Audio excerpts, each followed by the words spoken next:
Hi friends, welcome to mister Vendipatla. ఈరోజు నుంచి facts చెప్పడం జరుగుతుంది. ముందుగా మహిళా దినోత్సవ శుభాకాంక్షలు. ఇక ఫ్యాక్ట్లోకి వెళ్ళిపోతున్నాం. Fact number 1. ఝాన్సీ లక్ష్మీబాయి ఉత్తరప్రదేశ్లోని ఝాన్సీ రాజ్యాన్ని పాలించిన రాణి. డౌల్హౌసీ ప్రవేశపెట్టిన రాజ్య సంక్రమణ సిద్ధాంతాన్ని వ్యతిరేకించి 1857 ప్రథమ స్వాతంత్ర సంగ్రామంలో ప్రధాన పాత్ర వహించాను.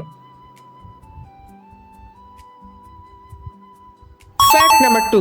అరుంధతి రాయ్ కేరళకు చెందినవారు.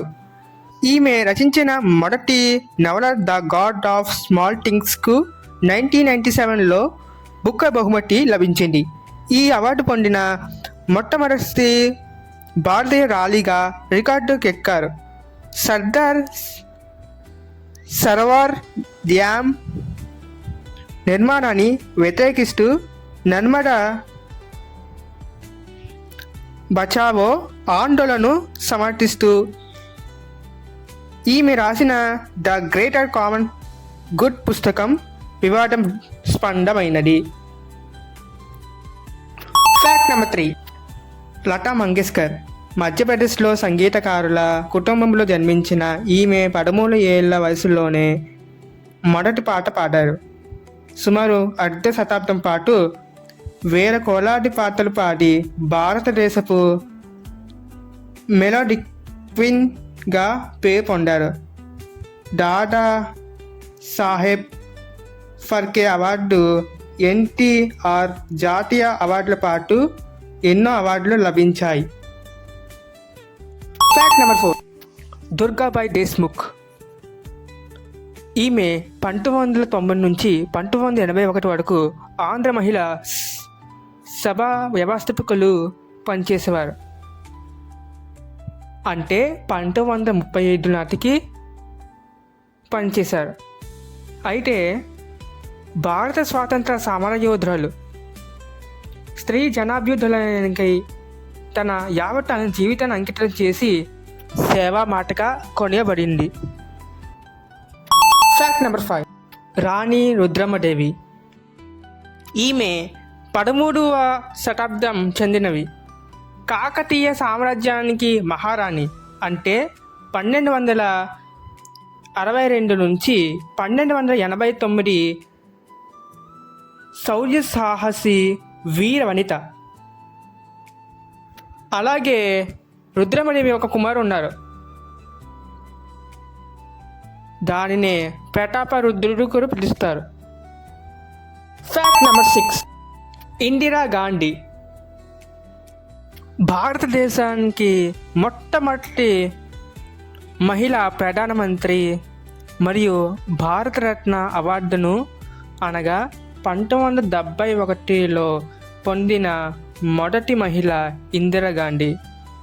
1966, 77, 1980 to 1984 మధ్యకాలంలో భారత ప్రధానమంత్రిగా పనిచేశారు. 1977లో లోక్సభ ఎన్నికలో పోటీ చేసి ఓడిపోయారు. రాజ్యసభ ప్రభుత్వంతో ప్రధాన అయిన మొట్టమొదటి వ్యక్తి. Fact number 7. మదర్ తెరీసా అల్బనియాలో జన్మించిన రోమన్ కేథలిక్ క్రైస్తవ సన్యాసిని. తన జీవితకాలమంతా భారతదేశంలో దీనులకు సేవ చేస్తూ గడిపాను. మిషనరీస్ ఆఫ్ చారిటీ స్థాపించారు. 1979లో నోబెల్ శాంతి బహుమతి పొందాను. 1980లో భారతరత్న అవార్డు పొందాను. సెప్టెంబర్ 5, 1997న మరణించాను. 1997లో మరణించిన మదర్ తెరీసా ఫోటో నుంచి 1998లో వచ్చిన ఒక శాంతి కిరణమే కడుపులో కణితిలోతో బాధపడుతున్న తనకు స్వస్థత చేర్చుకున్న మోనికా ప్రేసా అనే సంత గిరిజన మహిళ వాదనలకు పోప్ జాన్ పాల్ II ఆమోదించారు. దీంతో 2003 అక్టోబర్ 19న తెరిసా బీటిఫికేషన్ జరిగింది. ఫలితంగా వాటికన్ సిటీలోని చర్చిలకు పూజలందుకోవడానికి మదర్ అర్హత లభించింది. ఈమె సెయింట్గా ప్రకటించారు. టెరిసాను ప్రపంచవ్యాప్తంగా ఆరాధ్యమూర్తిగా గుర్తిస్తారు. Fact number 8. సరోజినీ నాయుడు భారత కోకిలుగా ప్రసిద్ధి. భారత జాతీయ కాంగ్రెస్కు అధ్యక్షత వహించిన తొలి భారతీయ మహిళ. అంటే 1925లో స్వాతంత్ర్యానంతరం ఉత్తరప్రదేశ్ రాష్ట్ర గవర్నర్గా నియమించబడి ఆ గౌరవం పొందిన తొలి మహిళ అయ్యను.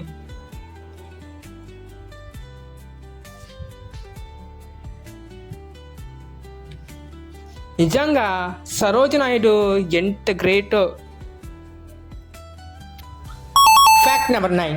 ఎంఎస్ సుబ్బలక్ష్మి గారు. శ్రీమతి సుబ్బలక్ష్మి పేరు వినని విద్యావంతుడు, సంస్కృతి కలిగిన విద్యావంతుడైన భారతీయులు ఉండడు. మీరాబాయ్ ఎటువంటి తాదస్కృతితో శ్రీకృష్ణ పరమాత్మల గురించి భజనలు పాడిందో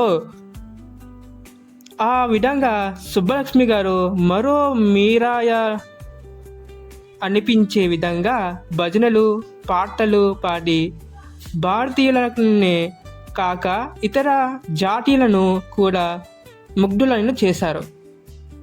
గాయస్, ముందుగా ఈ వీడియో నచ్చిన లైక్ చేయండి, షేర్ చేయండి, ముఖ్యంగా మా ఛానల్ సబ్స్క్రైబ్ చేసుకోండి, పక్కన బెల్ ఐకాన్ గట్టి క్లిక్ చేయండి. ఇక నెక్స్ట్ ఫ్యాక్ట్స్ కంటిన్యూ చేద్దాం. Fact number 10. పసుపులేటి కన్నబ్బ.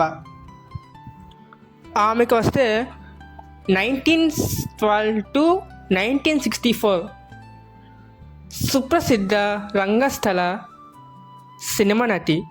హరిశ్చంద్ర, ద్రౌపది వస్త్రాపహరణం, మున్నగు చలనచిత్రంలో కథానాయిక.